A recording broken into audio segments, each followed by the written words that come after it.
এবার মুসলিম সরকারের মাথায় লাঠি দিয়ে আঘাত করতে দেখা যাবে আতাখাকে। বিস্তারিত জানতে সম্পূর্ণ ভিডিওটি দেখতে থাকুন। আসসালামু আলাইকুম প্রিয় দর্শক, সবার কি অবস্থা? হাজির হয়ে গেলাম দীপ্ত টিভি নিবেদিত বকুলপুর সিজন 2 এর 612তম পর্বে কি ঘটতে চলছে তার অগ্রিম খবর নিয়ে। এই পর্বটিকেও মিস করবে না, কারণ এই পর্বে আপনারা দেখতে পারবেন মুসলিম সরকারকে দেখা যাবে সে এবার আতাখার বাড়িতে যাবে এবং আতাখার বাড়িতে গিয়ে আতাখাকে বলবে, কই তুই বের হ। এবং আতাখা যখন বের হবে তখন মুসলিম সরকার বলবে, তোর এত বড় সাহস, তুই আমার বউর গায়ে হাত দিয়ে আবার আমার বউয়ের নামে মামলা করেছিস।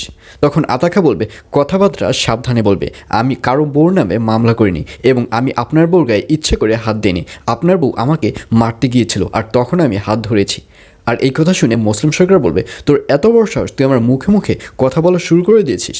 এই বলে আতাখার গলা চেপে ধরবে মুসলিম সরকার। মুসলিম সরকার বলবে, তোকে আর আমি জীবিত রাখবো না।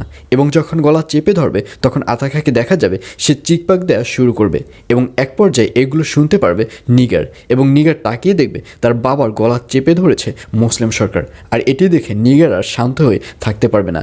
নিগার দৌড়ে এসে তার বাবাকে মুসলিম সরকারের কাছ থেকে ছুটানোর ট্রাই করবে এবং এক পর্যায়ে যখন ছুটিয়ে ফেলবে তখন নিগার বলবে, আপনার এত বড় সাহস, আপনি খাবারিতে এসে খাবারির মেয়ের গায়ে হাত দিয়েছেন এবং খাবারির মানুষদের মারা শুরু করেছেন।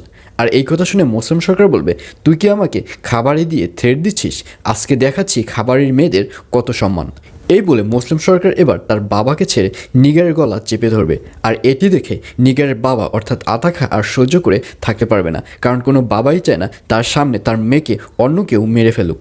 এবং এক পর্যায়ে নিগারের বাবা দৌড়ে গিয়ে বড় একটা লাঠি জোগাড় করবে এবং সেটি দিয়ে মুসলিম সরকারের পেছনে মাথার উপর আঘাত করবে এবং সাথে সাথে মুসলিম সরকারকে দেখা যাবে সে নিগারকে ছেড়ে মাটিতে লুটিয়ে পড়বে। এবং এটি দেখে নিগার এবং নিগারের বাবা দুজনই প্রচণ্ড পরিমাণে ভয় পেয়ে যাবে। আর অন্যদিকে এবার রাজাকে দেখা যাবে সে দিবার কথা অনুযায়ী এবার গণেশদাকে এই বকুলপুর ছেড়ে চলে যেতে বলবে। গণেশদাকে রাজা বলবে, শোনেন, আপনি যদি বকুলপুর ছেড়ে না যান তাহলে কিন্তু আপনাকে এই দিবানন্দিনীর গোলামি হয়ে থাকতে হবে। সুতরাং এখনও সময় আছে, আপনি বকুলপুর ছেড়ে চলে যান। তখন গণেশদা বলবে, আমি তোর বুদ্ধি খুব ভালো করে বুঝতে পেরেছি।